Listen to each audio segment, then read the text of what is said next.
मेरे सभी श्रोताओं को मेरा सादर अभिवादन। दोस्तों, अगर आपको मेरी आवाज़ और कहानियाँ पसंद आती हैं तो इन्हें लाइक ज़रूर कीजिए। इन कहानियों को अधिक से अधिक शेयर कीजिए जिससे ज़्यादा से ज़्यादा लोग इन्हें सुन सकें। और कहानी के बारे में अपनी प्रतिक्रिया कमेंट बॉक्स में ज़रूर लिखिए। केवल तारीफ ही नहीं, मुझे मेरी कमियों के बारे में भी बताइए जिससे मैं आगे अपनी गलतियों को सुधार सकूं। यदि अभी तक मेरे चैनल को सब्सक्राइब नहीं किया है तो सब्सक्राइब भी कीजिए जिससे नई पोस्ट के नोटिफिकेशन आप तक पहुंच सकें। आइए आज सुनते हैं मालती जोशी जी की बहुत सुंदर एक छोटी सी कहानी, घर। उम्मीद करती हूँ आपको ज़रूर पसंद आएगी। चलिए शुरू करते हैं। पिंटू ने पिल्ले को इतनी बेरहमी से ज़मीन पर दे पटका कि दीपू का नन्हा सा मन करुणा से पसीज उठा। इच्छा हुई कि पिंटू को कस कर एक झापड़ लगाए, पर पिल्ले को गोद में समेटते हुए उससे बस इतना ही कहते बना, ऐसे मारा जाता है कहीं? गूंगा जानवर है बेचारा, देख लेना भगवान जी तुम्हें खूब पाप देंगे। लेकिन इतनी सी बात पर भी दोनों भाई बहन उस पर चढ़ बैठे। बड़ा आया भगवान जी का भगत, हमारा पिल्ला है, हम मारेंगे, 1000 बार मारेंगे, मार डालेंगे। तुम बीच में बोलने वाले कौन होते हो? दीपू का सारा आवेश ठंडा पड़ गया। पिल्ला कब उसके हाथ से छिनकर पारुल के पास चला गया, इसका भी उसे होश न रहा। किसी अनाम दुख से सुबकता हुआ वह मम्मी के पास दौड़ा गया। उनकी गोद में मुंह छुपाते हुए बोला, मम्मी हमें भी एक कुत्ता ला दीजिए ना प्लीज़। मम्मी किताब पढ़ रही थीं। दीपू की गुहार उनके कानों तक पहुंची ही नहीं। खींचकर उसने किताब खींच ली। क्या है रे, क्यों तंग कर रहा है? मम्मी चीखीं। पढ़ते समय कोई परेशान करे तो उन्हें बहुत गुस्सा आता है, पर दिन भर ही तो पढ़ती रहती हैं। अपनी बात कोई कहे भी तो कब?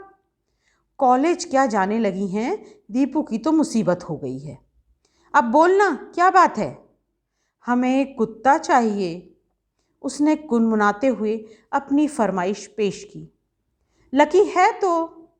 वह तो पिंटू का है।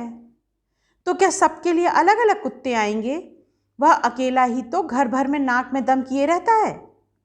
लेकिन पारुल और पिंटू हमें छूने भी नहीं देते हैं, हमें तो अपना वाला चाहिए। चाहिए तो, पर रखोगे कहाँ? अपना सिर छुपाने के लिए तो ढंग की जगह नहीं है, मम्मी ने भुनभुना कर कहा। दीपू ने अपने चारों ओर देखा। मम्मी ठीक ही तो कहती हैं, कितना छोटा सा तो कमरा है। वो तो दीपू की खटिया दिन भर मम्मी के पलंग के नीचे बनी रहती है, नहीं तो हिलने की भी जगह न रहे। नानी का पूजा वाला कमरा तो है, उनकी खाट, और ठाकुर जी तो अब स्टोर में पहुंच गए हैं, नहीं तो शायद इसी कमरे में उनकी खुल्ल खुल्ल खांसी भी रात भर सुननी पड़ती। मम्मी तो फिर से अपनी पुस्तक में खो गई थी। दीपू उनकी गोद में पड़ा पड़ा सोचता रहा। फिर कुछ देर बाद ऊब कर बाहर चला आया।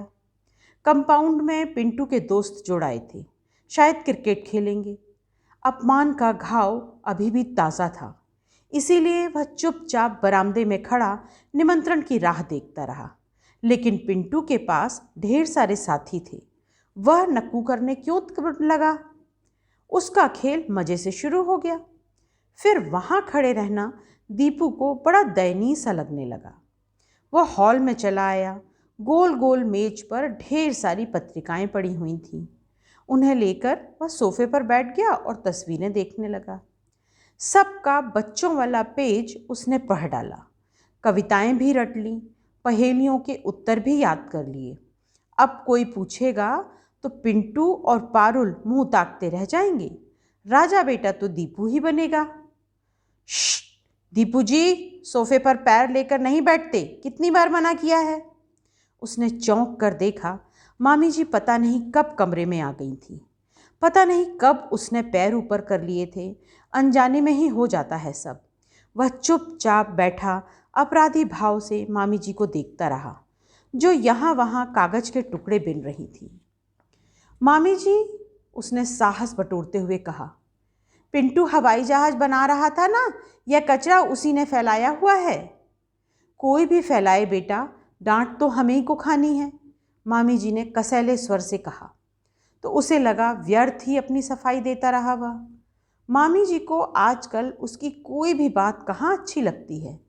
पहले वाला लाड़ प्यार जाने कहाँ चला गया है। होता क्या है कि बच्चे चाहे लड़ाई करें चाहे शरारत, नानी जी उसका ही पक्ष लेती हैं और डांट पड़ती है पिंटू और पारुल पर। मामा जी भी अपने बच्चों को घुड़क देते हैं, उससे कोई कुछ कहता ही नहीं। इसीलिए हर बार मामी जी का मुंह फूल जाता है, बच्चे भी उससे कट जाते हैं। इससे तो अच्छा है थोड़ी डांट पड़ जाया करे, तब इतना अकेला तो नहीं पड़ जाएगा वह। इससे तो सचमुच गांव में अच्छा लगता था।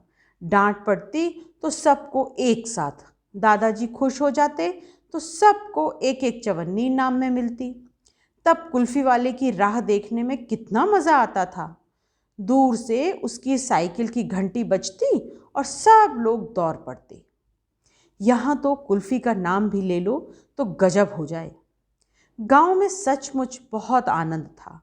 खूब लंबा चौड़ा घर, दूर दूर तक फैले हुए खेत, बच्चे कहाँ समा जाते पता ही नहीं चलता। मज़े से कुएं पर नहा रहे हैं, गन्ना चूस रहे हैं, पेड़ से कच्ची अमियाँ तोड़ रहे हैं, कोई रोकता ही नहीं था। न दिन भर जूते मोजे पहनने की बंदिश थी, न बार बार सॉरी और थैंक यू कहने का झंझट। डाइनिंग टेबल पर करीने से बैठकर तमीज़ से खाना खाने का सिरदर्द भी नहीं था। बस जब भी भूख लगी दादी के गले में बाँह डाल दी या ताई जी की साड़ी से लिपट गए, फौरन मम्मी को हुक्म हो जाता और वह चुपचाप थाली लगाकर ले आती। यहाँ तो डांटने ही लगती हैं।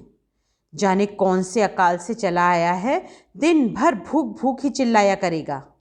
अब उसे बार बार भूख लगाती है तो वो क्या करे। अंग्रेजी स्कूल की समस्या ना होती तो वह गांव में ही बना रहता। मम्मी चाहे यहाँ चली आती, यहाँ उसे ज़रा भी अच्छा नहीं लगता। मम्मी सुबह कॉलेज चली जाती हैं, दिन भर या तो पढ़ती हैं या बुनाई लेकर बैठ जाती हैं। पापा को लंबी लंबी चिट्ठियाँ लिखने का काम और पाल लिया है। अब दीपू को भूख लगती है तो वह किससे कहे, मामी जी के पास जाने की हिम्मत नहीं पड़ती। नानी माँ लाड़ तो सब करती हैं पर उनसे होता हवाता कुछ नहीं है, बस बैठे बैठे ऑर्डर दिया करती हैं। मम्मी ने तो जैसे किचन में न जाने की कसम ही ले रखी है। यह भी नहीं होता कि एक आध बार नानी की चाय ही बना दें। कभी कभार मम्मी रसोई में चली जाया करें तो दीपू की भी पहुंच वहां हो जाए। कितने दिन हो गए उसे आटे की लोई से चिड़िया बनाए हुए। भिंडी के डंठलों से दीवार पर चित्रकारी करना तो वह जैसे भूलता ही जा रहा है। ताजे उबले हुए आलू में नमक लगाकर खाने की बड़ी इच्छा होती है, पर मन मारकर रह जाना पड़ता है। कढ़ाई में सिकते हुए मूंगफली के दानों की सुगंध से उसके मुंह में पानी भर आता है। पिंटू उसके हिस्से के 4-6 दाने उसे पकड़ा भी जाता है, पर उससे मन कहाँ भरता है। मन में तो यही लगा रहता है कि इस पिंटू के बच्चे ने ज़रूर बेईमानी की होगी। नारियल के गरी कसने के बाद जो सफ़ेद सफ़ेद सा मीठा हिस्सा बचा रहता है, घर पर हमेशा उसके ही हिस्से में आता था, पर यहाँ तो 3-3 दावेदार मौजूद हैं। उसे पिंटू की तरह झपटना भी तो नहीं आता। मम्मी का डर बना रहता है, फिर पेटू कहलाने की चिंता भी हमेशा सिर पर सवार रहती है। सोफे पर पाँव रख दो तो लोग कैसे कैसे देखने लगते हैं, फिर खाने के लिए ज़िद करना तो बहुत बड़ी बात है। होमवर्क करते करते वहीं बिस्तर पर पसर गया था। थोड़ी देर बाद आंखें खुली तो देखा मम्मी शीशे के सामने खड़ी जूड़ा बांध रही हैं। कहाँ जा रही हो मम्मी? जाना कहाँ है रे, यूं ही घूमने। हम चलें? चलो। फटाफट तैयार होकर वह बाहर आया तो देखा पिंटू और पारुल मम्मी से झूल रहे हैं। बुआ पार्क जा रही हो, हम भी चलेंगे। और बस मम्मी ने हाँ कर दी। दोनों उछलते हुए कपड़े बदलने चले गए। इतना गुस्सा आया उसे, मना क्यों नहीं कर दिया? उसने मुंह फुलाकर कहा। अरे वाह, ऐसे मना करते बनता है पगले। हमसे कुट्टी हैं दोनों की। दिन में 10 बार तुम्हारी कुट्टी होती है। अच्छा चलो, हम दोस्ती करवा देंगे। दोस्ती हो तो गई, पर घूमने का सारा मज़ा किरकिरा हो गया। थोड़ी देर को मम्मी के साथ एक अलग दुनिया बसाने की सोच रहा था, सब चौपट हो गया। अब पूरे रास्ते पिंटू पटर पटर बोलता जाएगा और पारुल तो ऐसे चिपट जाएगी जैसे उसकी अपनी मम्मी हो। पार्क में मम्मी कहानी भी सुनाएंगी तो पारुल गोद में चढ़ी रहेगी। सबसे ज़्यादा मुसीबत तो यह है कि ये लोग साथ में होते हैं तो मम्मी कुछ भी नहीं खिलाती। घर पर तो कभी जी भर कर खा नहीं पाता दीपू, पार्क में ज़रूर थोड़ी सी जिद कर लेता है। मम्मी फिर कभी कभार ले भी देती है, पर ये लोग साथ में होते हैं तो झट घर पर चुगली कर देते हैं। ना भी करें तो अगले ही दिन किसी का गला खराब हो जाता है तो किसी का पेट। बस मामा जी फौरन ताड़ जाते हैं। कल बुआ जी के साथ पिकनिक मनी होगी क्यों, वह कहते हैं और लगे हाथ मम्मी को भी एक हल्की सी डांट पिला देते हैं। पता नहीं कैसे लोग हैं, ज़रा सा कुछ भी हजम नहीं कर सकते। दीपू को खिलाकर देखे कोई। सच, पापा में यह बात बहुत अच्छी है, खूब खाएंगे, खूब खिलाएंगे, मम्मी टोकेंगी तो डांट देंगे, खाने दो उसे, अपनी तरह नाजुक मिजाज मत बनाओ। अब तो पापा भी चाट पकोड़े खाने के लिए तरस गए होंगे। वहाँ तो ये सब चीज़ें क्या मिलती होंगी। वैसे उस दिन मामा जी बतला रहे थे कि अब तो लंदन में ढेर सारे हिंदुस्तानी रेस्टोरेंट खुल गए हैं, सब तरह का खाना मिलने लगा है वहाँ।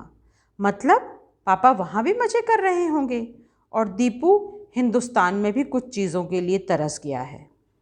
पार्क में गीली घास पर बैठा वह यही सब सोचता रहा और कुढ़ता रहा। पापा कब आएंगे मम्मी? रात को उसने रोज़ की तरह मम्मी की गोद में दुबकते हुए पूछा। क्या पता कब आएंगे, मैं तो इतना बोर हो गई हूँ। कहीं चलो ना मम्मी। कहाँ चलेंगे बेटा? मम्मी ने हताश स्वर में कहा। सच तो था, कहाँ जाएंगे? मौसी के यहाँ अभी पिछली छुट्टियों में ही होकर आए हैं, बार बार जाना क्या अच्छा लगता है फिर? ले देकर एक गांव ही रह गया है। दीपू की तो वहाँ मौज रहती है, पर मम्मी बेचारी परेशान हो जाती है। कहने को तो इतना बड़ा घर है, पर ढंग का एक कमरा भी नहीं, न बिजली है न नल, बस गर्मी में तपते रहो। पानी तो खैर महरी लाती है, पर ढंग का बाथरूम तो हो। मम्मी हर बार अपना ट्रांजिस्टर साथ ले जाती हैं, पर सुनने का समय ही नहीं मिलता। किताब तो वहाँ पर छूती तक नहीं है, बस दिन भर ताई जी के साथ रसोई में घुसी रहती हैं या गांव की औरतों से घिरी दादी के पास बैठी रहती हैं। खूब आगे तक सिर ढके चुप चुप रहने वाली यह मम्मी कितनी अजनबी सी लगती है, कितनी बेचारी सी। न अपनी खुशी के लिए मम्मी को परेशान नहीं करेगा वह। अपने घर कब चलेंगे मम्मी? पापा तो आ जाएं बेटा। पापा कब आएंगे? बस घूम फिर कर फिर वही प्रश्न, पापा कब आएंगे मम्मी? आखिर पापा की वह चिट्ठी आ ही पहुंची जिसका इतनी बेसब्री से इंतज़ार था। कितना खुश था दीपू उस दिन, सारे घर में नाचता हुआ गा रहा था, अब तो हम अपने घर जाएंगे। मामी जी से आखिर न रहा गया, पूछ ही लिया, दीपू जी यह घर किसका है फिर, तुम्हारा नहीं है? न, उसने बेतकल्लुफ़ी के साथ कहा। यह तो पिंटू लोगों का है, हमारा तो भोपाल में है। भोपाल को भूल जाओ बेटे, अब कलकत्ता की बात करो, मामा जी ने पीठ थपथपा कर कहा। पर कलकत्ता की कल्पना उसे गुदगुदा न सकी। उसके मन प्राणों में तो वही पुराना घर बसा हुआ था। पापा जी को लिवाने मामा जी के साथ दीपू और मम्मी दोनों बम्बई गए थे। हवाई जहाज़ देखते ही उसकी बरसों की तमन्ना पूरी हुई थी, और वहाँ तो इतने ढेर सारे हवाई जहाज़ थे। वहाँ उतने सारे लोगों में दूर ही खड़ा रहा, पापा को पहचान भी न सका। पास आने पर भी कुछ देर तो संकोच में दूर ही खड़ा रहा। आखिर पापा ने ही उसे गोद में उठा लिया। कितना लंबा हो गया है रे, उन्होंने प्यार से उसे चूमते हुए कहा। वह धीरे धीरे पापा के गालों को छू कर देखता रहा, फिर धीरे से बोला, पापा अब अपने घर चलेंगे ना? पापा उसके लिए ढेर सारे खिलौने लाए थे। फर वाला कोट, रंगीन स्वेटर, तस्वीरों वाली रंगीन किताबें, खुशी का जैसे पूरा सामान ले आए थे। पर सबसे बड़ी खुशी तो बस घर जाने की थी, अपने घर जाने की। पापा आए तो मेहमान नवाजी का एक लंबा दौर शुरू हो गया। कभी किसी के यहाँ खाने पर जाना है तो कभी किसी के यहाँ चाय पर। 2-4 पार्टियाँ तो मामा जी ने ही दे डाली थी। दीपू बुरी तरह बोर हो गया था। इन लोगों को 6 साल से देखते देखते तंग आ चुका था। अब कोई आकर्षण बाकी नहीं रह गया था। लगता था पापा पता नहीं कितनी लंबी छुट्टी लेकर आए हैं, घर चलने का नाम ही नहीं लेते। मामा जी के यहाँ से चले तो सीधे गांव पहुँचे। वहाँ भी तो इंतज़ार हो रहा था। दादी ने पता नहीं कितनी कैसी कैसी पूजा रखी थी। गांव पहुँचते ही वही खटराक शुरू हो गया। मिलने वालों का तो यहाँ भी तांता लगा हुआ था। पापा इंग्लैंड से क्या हुआ जैसे अजूबा बन गए। दादी तो उन्हें ऐसी देखती थी कि बस रोज़ शाम को नज़र उतारी जाती। मम्मी कोने से छिप कर हंसती रहती थी। राम राम करके चलने वाला दिन आया तो सबकी आंखें गीली हो रही थी। पर दीपू का मन बल्लियों सा उछल रहा था। वह अपने घर जा रहा था। वहाँ मेज पर चढ़कर हाई जंप लगाएगा, बालकनी पर घुड़सवारी करके मम्मी को डराएगा, रेडियो के सुर में सुर मिलाकर गाएगा। ये सारे काम उसने कब से मुलतवी कर रखे हैं। पर मम्मी के साथ उस कबूतर खाने में प्रवेश करते ही उसका मन बैठने लगा। यह क्या मम्मी, यह अपना घर नहीं है। यही है बेटा, यह कलकत्ता है और यहाँ ऐसे ही छोटे छोटे घर में रहना पड़ेगा। धत तेरे की, क्या सोचा था और क्या निकला। दूसरे दिन ही ट्रक आ गया था। धीरे धीरे सामान खुलने लगा तो हर्ष और विस्मय से उसकी बाँछें खिल गईं। वह हर चीज़ को सूंघता रहा।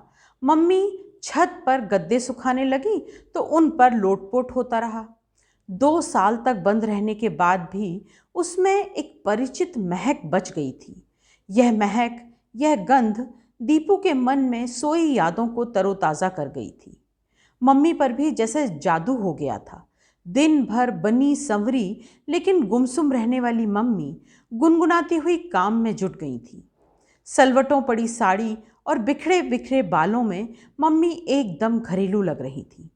पापा दनादन पैकिंग खोलते जा रहे थे, मम्मी सामान धो पोंछ कर जमाती जा रही थी। दीपू उन दोनों के बीच फुदकता छोटे मोटे काम कर रहा था। शाम तक किचन सही शक्ल में आ गया था। ड्राइंग रूम भी बैठने के लायक हो गया था। दोनों हाथ ऊपर उठाकर पापा ने एक लंबी सी जमुहाई ली और ऐलान कर दिया कि बाकी काम कल किया जाएगा और यह भी कि रात का खाना होटल में खाएंगे। एकदम घर में उत्सव का सा वातावरण बन गया था। उसके हाथ मुंह खूब अच्छे से धुलवा कर मम्मी ने उसे नए लंदन वाले कपड़े पहना दिए और खुद नहाने चली गईं। पापा वॉश बेसिन के सामने खड़े होकर शेव बनाने लगे। नाइट सूट पहनकर शेव बनाते पापा उसे बड़े अपने से लगे। उनका यह रूप तो वह भूलता ही जा रहा था। जब से आए थे पापा बढ़िया सूट में सजे धजे ही घूम रहे थे। लोगों में धीमी धीमी आवाज़ में बात करते पापा, नानी के सामने बड़े अदब कायदे से रहने वाले पापा उसे मेहमान से ही लगे थे। गांव जाने पर सूट तो उतर गया था, पर लोग बागों से घिरे बुंदेली बोलते हुए पापा बड़ी दूर की चीज़ लगते। कभी दादी की गोद में सिर रखकर लेट जाते तो कभी ताई जी के पल्लू से हाथ पोंछने लगते। उस समय वे बिल्कुल बच्चों के से लगते। पापा तो बिल्कुल ही नहीं लगते। सुनो, मम्मी नहाकर आ गई थी। वह गीज़र ठीक से काम नहीं कर रहा है। देख लूँगा अभी। गैस कंपनी वाले को याद करके फ़ोन तो कर दोगे ना? हाँ भाई। दीपू के स्कूल का क्या करें? मिड सेशन के एडमिशन तो मिल जाएगा ना? देख लेंगे, ढेरों स्कूल हैं, यहाँ कहीं ना कहीं तो मिल ही जाएगा। कहीं ना कहीं नहीं जी, अच्छा स्कूल चाहिए। अच्छा दूध का क्या करेंगे? डेयरी वाले घर दे जाते हैं क्या? पड़ोस में पूछ लो। काम के लिए भी किसी को तलाशना होगा। कोई छोकरा या आया। ओफो, क्या यह सब आज की ही तारीख में तय करना जरूरी है? पापा एकदम झल्ला पड़े। और क्या, हर काम मुझे ही करना होगा? कम से कम मेहरी का इंतजाम तो तुम कर सकती हो। अड़ोस पड़ोस में शरीफ लोग बसते हैं, जाकर पूछ लो। मम्मी तो एकदम सुबकने लगी। ओफो, पापा ने बेजारी से कहा और मम्मी के पास चले आए। एक गाल पर साबुन का झाग फैला हुआ, दूसरा सफाचट। पेटीकोट ब्लाउज से ऊपर तौलिया लपेटे मम्मी शंकर जी की तरह बालों का जूड़ा बनाया हुआ था। सच, देखकर इतनी हंसी आई दीपू को। बाहर गैलरी में आकर देर तक हंसता रहा। मन इतना हल्का हो गया था। घर अब सचमुच घर बनता जा रहा था। मालती जोशी जी की ये कहानी बस इतनी सी। ये कहानी आपको कैसी लगी? आपकी प्रतिक्रियाओं का इंतज़ार रहेगा। अगली कहानी के साथ फिर मिलेंगे। नमस्कार।